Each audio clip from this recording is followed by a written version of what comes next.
ትሰሚኛለሽ? ከነገ ጀምሮ ከትምህርት ቤት ወደ ቤት ከቤት ደግሞ ወደ ትምህርት ቤት ይሆናል ስራሽ ገባሽ? እሺ ሌላው ደግሞ ታገቢያለሽ። ምን? አዎ ቀጣይ ሳምንት ሽማግሌ ላካት ታገቢያለሽ።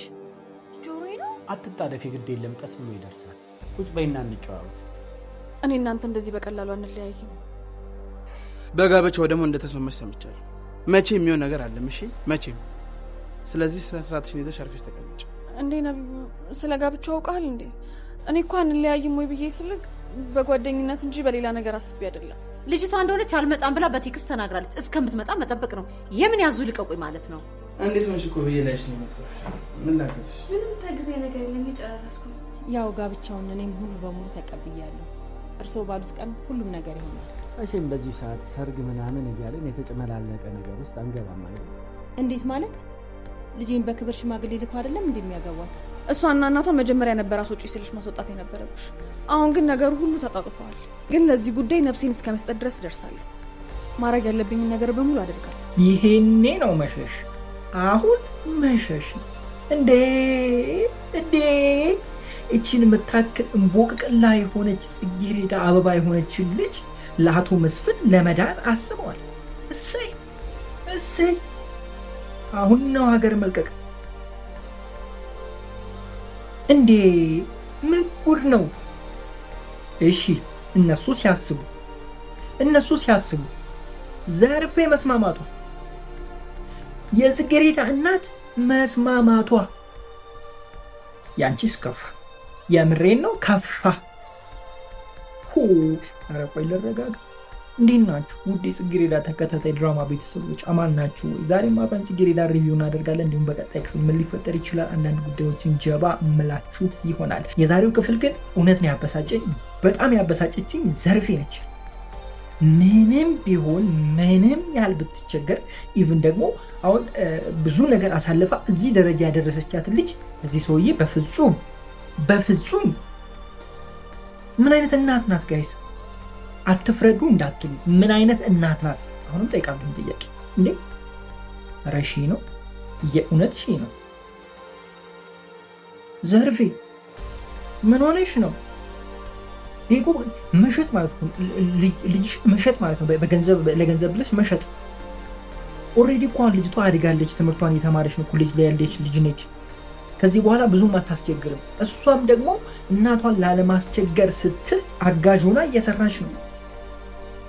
ይሄንን ሁሉ ነገር የምታደርግ ልጅ እንደዚህ ማድረግ ተገቢ አይደለም። እሺ አንድ ጥያቄ ልጠይቃችሁ። ጽጌረዳ መስፍንን ታገባዋለች ወይስ አታገባው? ኮሜንት ላይ አስቀምጡልኝ።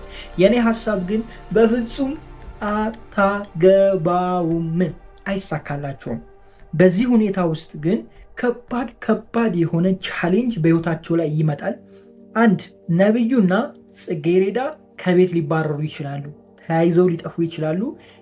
የራሳቸውን የሆነ ነገር የመጀመር አዝማሚያ የምናይበትም ጊዜ ሊሆን ይችላል። እኔም ማስበው እንደዛ ነው። ማለት ነብዩ ኤርሚ ብሎ ደስ ይለኛል። ኤርሚ ነው የሚመቸኝ እና እሱ ይዟት ይሄዳል ብዬ አስባለሁ ጽጌረዳን እንጂ በዚህ ሀሳብ ይስማማሉ ብዬ አላስብም። እንዴ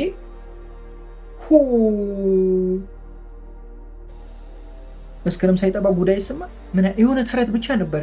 እሱን ተረት ነው ያስታወሳችሁ። የእናንተስ ከፋ። የምሬ ነው ከፋ። እንዴ ምን ጉድ ናችሁ? የምሬ ነው። ፍቅርተ ከተንኮል ውጭ በቃ አያምርብሽም አይደለ? እዛ ኑሃሚን ላይም ስጀምር ጊዜ ጀምሮ በቃ ተንኮለኛ ሆና ነበር ያየናት። በተንኮል ነበር የጀመረችው፣ ግን መጨረሻ አካባቢ ላይ አሁን ተስተካከለች። መጨረሻ አይደለም ገና ድራማው ይቀጥላል። አሁን ተስተካክላ ጥሩ እናት ሆናለች። እዚህ ጋም ደግሞ ይኸው በዛው መስመር መታለች። ወይኔ በላቸው። እኔ ግን አንዳንዴ ምን እንደማስብ ታውቃላችሁ? እናንተም ታስቡታላችሁ ብዬ አስባለሁ። በህይወት ጎዳና ውስጥ ስትኖሩ ማንም ሰው የራሱን ጥቅም ነው የሚያስቀድመው፣ የራሱን ጉዳይ ነው የሚያስቀድመው። ከሱ በኋላ ነው እናንተ። እሱ የሚጠቀምበት ነገር ከሆነ እናንተን የማይሆን ነገር ውስጥ ከቶ ያንን ጥቅም ለራሱ ለማድረግ የማይሄድበት ርቀት የለም። ፍቅርተን ይዋት ጓደኛዋ ከልጁ ጋር ወይም ደግሞ ከነብዩ ጋር እንዳይጋቡ ከአባቷ ጋር ጋብታ ነብዩን ደግሞ ለራሷ ልጅ ገብቷችኋል አይደለ? ከሀብቱም ታገኛለች፣ የተሻለውን ደግሞ ለልጇ መርጣለች። ጥግ ድረስ ነው በቃ። ለማንኛውም አንዳንዴ በህይወት መንገድ እንደዚህ የምታደርጉ በህይወት ጎዳና ውስጥ እንደነዚህ አይነት ቻሌንጆች ውስጥ የምትገቡ እንደነዚህ አይነት ነገር ውስጥ የምትገቡ እንደዚህ አይነት ነገር ውስጥ የምትሰሩ ሰዎች የሆነ ጊዜ በእናንተም ልጅ ተመልሶ ይደርሳል። ብዙ ጊዜ እኛ ያሰብነው ክፋት እኛው ጋር ነው ተመልሶ የሚመጣው። እኛ ባናገኘው እንኳን በኋላ በልጆቻችን ነው ምንከፍለው። ስለዚህ የራሳችንን መንገድ ይዘን እንጓዝ። አዎ ይቸግራል፣ አዎ ከባድ ጊዜ እናሳልፋለን፣ አዎ ብዙ ነገር እናጣለን፣ አዎ ብዙ መከራ በህይወታችን ያልፋል። ነገር ግን ሁሉ ነገር ያልፋል። አላፊ ነው ሁሉ ነገር ጋይስ። ምንም እንደዚህ የሚቀር ነገር የለም። ሰኞ ማክሰኞን ተክቷል፣ ማክሰኞ ሮብን ተክቷል። ቀን እንኳን ቀንን እየተካ ነው፣ ሰዓት ሰዓትን ይተካል። አምና የኖራችሁትን ዘንድሮ አትኖሩትም፣ ዘንድሮ የምትኖሩትን ቀጣይ ዓመት አትኖሩትም። ሁሌም የተሻለ ነገር አለ፣ ሁሌም የሆነ ነገር ይቀያል። የእኛ ጊዜ ደግሞ አለ። አይመስለንም፣ ከሩቅ ሆነን ስናይ ምንም ነገር የሚሳካ አይመስለንም፣ የሚሆንልን አይመስለንም፣ የሆነ ነገር ጋር ምንደርስ አይመስለንም። በቃ የሆነ ሁሉ ነገር ከባድ ሆኖ ሩቅ ሆኖ ነው የሚታየን። ከሆነ ተራራ ማዶ ያለ አድርገን ነው የምናስበው። እኛን እንደዛ ያሰብነው ቅርባችን ያለው ሁሉ ነገር፣ ገንዘብ ቅርባችን ያለው፣ በቃ የምንፈልገውን አይነት ህይወት መኖር ቅርባችን ነው። የምንፈልጋትን አይነት ሚስት ማግባት፣ የምትፈልጉትን አይነት ባል ማግባት ቅርባችን ነው፣ እኛው ጋር ነው ያለው። እኛ ግን አርቀን ስላስቀመጥ ነው እዛ ጋር ለመድረስ ጊዜ እንፈጃለን፣ ረጅም ጊዜ እንፈጃለን፣ ዘመናት እንፈጃለን። ፕላስ ደግሞ እዛ ነገር ለመድረስ የማይሆን ህይወት ውስጥ ነብዩ፣ ያ ህይወት ደግሞ ሌላ ዓመታትን መስዋዕትነት ያስከፍላል። እዛ ከመድረሳችሁ ገብቷል። ሆኔ መመክራል አለ አይደለ? ሁሉም ጋር ደግሞ ትክክለኛው መንገድ አደይ ላይ ኪችን ውስጥ ትክክለኛው ኑሐሚን ጋር ኪችን ውስጥ ይዛችሁ ሂዱ። ወደ ግራም ወደ ቀኝ ፈቀቅ አትበሉ። የፈጀውን ዓመት ይፍጅ፣ ሌላ ምንም ትክክለኛው መንገድ ይዛችሁ ፍሬው ያማረ ይሆናል፣ ፍሬው የሚጣፍጥ ይሆናል። የማታፍሩበት ከሆነ ጊዜ በኋላ ተለውጣችሁ ምናምን ራሳችሁ ከቻላችሁ በኋላ ገንዘቡን የማዕድን ስራ ነገር ስታስቡ ይቺ ስራ ግን እንዴት ነው ትክክለኛ ስራ ይመስላችኋል ወይስ ወደ ሌላ ያልጋ ይመስላችኋል? እኔ ግን ሁሉ ነገር ስራ ሲመስለኝ ገንዘብ ተራም ህይወት ራሱ እዚህ የምታረጉት ነገር ገንዘብ ለማግኘት ያሳለፋችሁ ጊዜ ያደረጋችሁ ሴቶች ለሆነ ለውጭ ዜጋ አሳልፎ እንደመስጠት ወይ ደግሞ እንደዛ አይነት ያደረጋችሁ ነገር በትዝ የሚላችሁ ለማንኛውም ቆይ ሰላም ለበላ ህመም ነው የሚሆንባችሁ የከተማው ቤተሰቦች አማን ናቸው። ስለዚህ እኔ መመካሪ ሊሆን አደርጋለሁ በትክክለኛው መንገድ ሱን ጉዳዮች ትክክለኛው መንገድ ጀባላ አግኙን። እሺ ወደ ኤርሚ አባት መስፍኔ እንደመለስ መስፍኔ ደግሞ በዚህኛው ቻናል እንግዲህ ለሁለተኛ ጊዜ በአዲስ ተከታታይ ድራማ ተመልሰን እንደነበር አይታችኋል። ዋው ወዶች ሳልወጣ መዝናናት ሳልፈልግ እዚህ ደረጃ ሰብስክራይብ፣ ላይክ፣ ሼር እያደረጋችሁ ሲኮፈስ አያችሁ አይደል? እንዴት እንደተኮፈሰ። ለማንኛውም ወደ ይሄንን ነገር ያሰበ ሰውዬ ገንዘቡን እንዴት እንዳመጣ ማወቅ ያለው ቀላል ምንድን ነው ያስባችሁታል? ጋይስ እንዴት እንዳመጣው ከቪቨን እናትን ስላየ ነው ወይስ ደግሞ ከቪቨን እናት ጋር አሁን ወይስ ደግሞ ልጁ አፍ ነጥቆ ሊያገባ ያለ ህፃን ልጅ እኩያው ያልሆነችው እየሳስቦ ሰው የፈለገ ሰውዬ ከሁለቱ ገንዘቡ እንዴት ሊያመጣ እንደሚችል ምን ከማን ጋር እንደሆነ ይገባል ያስባለሁ። ነገር አለ የሆነ ፍቅረኛ ወይም የድሮ ሚስት ወይም ሰዎች ነገር ወይም ደግሞ ልብጉዙ አንድ ሰው እናት ምናምን አይነት ነገር አለ እዛ አካባቢ የሆነ የወጣቶች አይገርም ነገር ብዙ ነገር ይሸውዳቸዋል ይመስላችኋል። ግን አስባላችሁ ትላልቆቹ ግን አስቸጋሪ ባህሪ አባቶቻችን ግን ከኛ ከፍ ያሉ ብዙ ዘመን ያሳለፉ ወጣትነትን ያሳለፉ ሰዎች እያለ የሆነ ወርተው የማይሆን ነገር ሲሰው ሳይ ማለት ነው። ኧረ ተው ምን ያህል እንትን ቢሆን ነው ብዬ አስባለሁ። የትልቅ እንደዚህ የሚሆን ሰው አንዳንዴ ምን አስባለሁ መሰላችሁ? ወጣትነት ላይ ሳያሚው ያለፉ ሰዎች ይመስላል የተባለ ሰው ማለት ብዙ ወጣትነት ላይ ያሳለፉበት ስራና በሆነ ነገር ብቻ ከስራ ወደ ቤት ከቤት ብቻ ያሳለፉ ሰዎች የሆነ ያመኛል። እድሜያቸው ከፍ ሲልና ገንዘብ ሲመጣ ወጣትነት ላይ ያለፋቸውን ነገር ለማየት ይሞክራሉ። በገንዘባቸው እንትን ብለው በቃ እንደዛ ይመስለኛል። ብዙ ነገር ያስከጅለዋል እንጂ ይሄ ከኋላ እናንተ ትላልቆች ምን ይናፍቃል? እድሜያችሁ ሲጨምር የተሻለ ነገር የምታስቡበት ከፈጣሪያት ፍላጎት ራሱ እያረጀ ነው። ከሁሉ ነገር ራቅ እያላችሁ ወደ ፈጣሪያችሁ እየቀረባችሁ እድሜ በጨመረ ቁጥር የሆነ ፍላጎት መልካምነታችሁ ፍላጎታችሁ ይቀንሳልበት ጊዜ ነው። ምክንያቱም በቃ የዘንድሮ ማሳልፋችሁ ባሰባችሁ አፍርታችኋል። እድሜ ላጎታችሁ ጤናላችሁ ሰላም አላችሁ። የሆነ ያህል እድሜ ኖራችኋል። ሰው መኖር የሚፈልጉት ነገር ኖራችኋል። ብዙ ስቃይና መከራ አሳልፋችኋል። ነብዩ አሪፍ ጥርመት ያሰባችሁ ከፍቅሬዳና ለምታወሩበት አሪፍ ጥምረት ነው። ደስ የሚል አይነት ተመለሳችሁ ግን ወደ ታች የዘቀጠ ነገር ውስጥ የምትገቡ ሌላ እንደሆነ እኔ አይገባኝም። ዱብና አዳ መጥቷል። ይሄን መሀል ላይ ገብታለች። የሚገባችሁ ሰው እንደዚህ በቀላሉ ጥምረታችሁ ይቀጥላል የሚል አቋም የለንም። ያው የሆነ ነገር ምናይበት ጊዜ ቀርቧል። ለማንኛውም አንድ ኢንፎርሜሽን ልስጣችሁ ወደሚለው በማለት ደግሞ የሆነ ነገር እየተቀረብን እንገኛለን።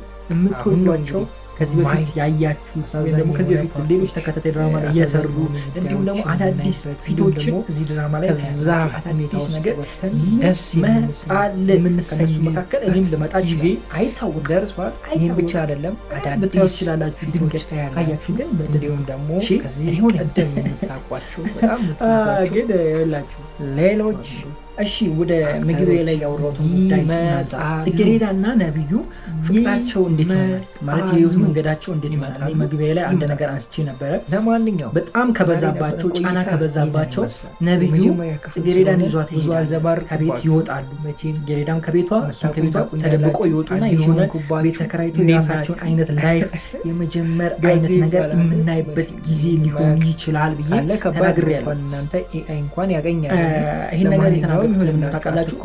አንድ ተከታታይ ድራማ ሲጀመር የሆነ ሰፊ የሆነ መስመር ሰፊ የሆነ ነገር ይኖራል እንጂ ዝም ብሎ የሆነች አጭር ነገር ብቻ አይጀመርም። ስለዚህ ሜቢ የድራማ የጽጌረዳንና የነብዩን የህይወት ታሪክ ሊያሳየን ሊሆን ይችላል። በቤተሰባቸው ጫና የተነሳ ከቤት ወጥተው ትምህርታቸውን ትተው ሀብታም የነበረ አንድ ልጅ ነብዩ የሀብታም ልጅ አይደለም እሱ ሀብታም ነው። ሀብታም የነበረ አንድ ልጅ ወጥቶ የቤት ኪራይ መክፈል አቅቷቸው እንደዛ አይነት የህይወት መንገድ ውስጥ የሚያልፉ ይመስለኛል። እኔ እንደዛ ነው ማስበው። እንደዛ አይነት ነገር ይፈጠራል ብዬ አስባለሁ እንጂ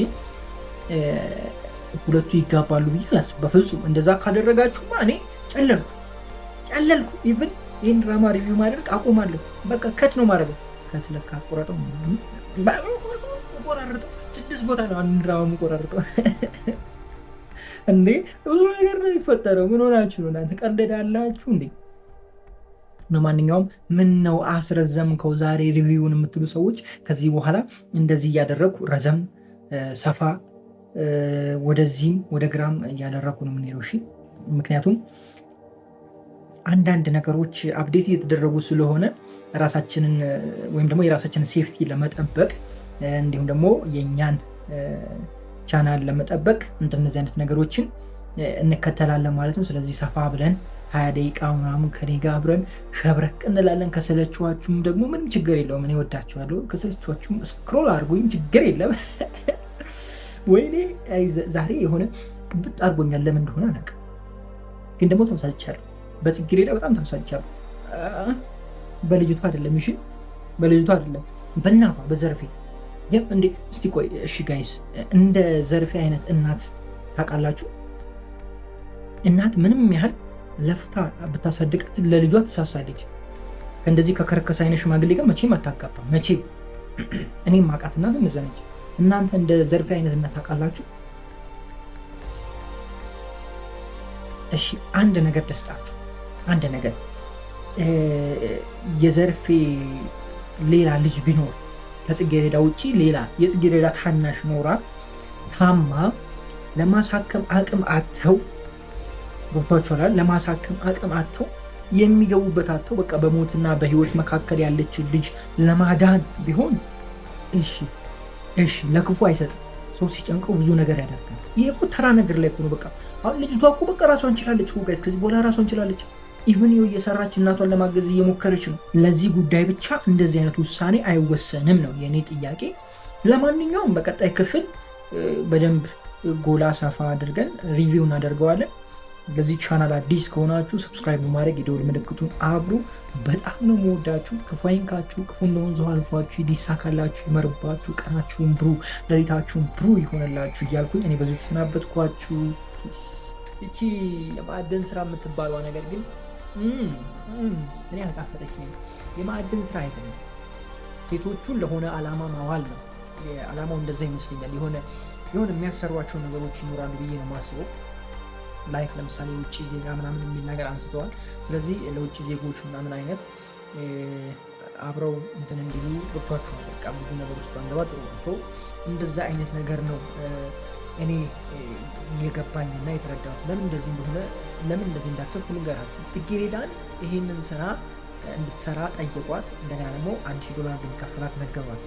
ሁለተኛ ላይ ደግሞ ተመልሶ ፌቨንን ጠየቁ። ገባችሁ? ለምንድን ነው ሁለቱን የጠየቁ ብላችሁ ስታስቡ ስራው ሌላ አይነት ስራ እንደሆነ ማየት ትችላላችሁ። ይህንን ስራ እያሰራ ያለው ራሱ ነብዩ ነው ወይስ ሌላ አካል ነው? ምን ትላላችሁ? ነብዩ አይመስላችሁም ጋይስ? ማለቴ እንደዚህ ስራ ላይ ያለ ሰዎችን እንዲያመጡለት ወይም ደግሞ ሴቶችን የሚወስዱለት ነብዩ ጋር አይመስላችሁም? እዚህ ስራ ውስጥ ያለው ነብዩ ራሱ አይመስላችሁም?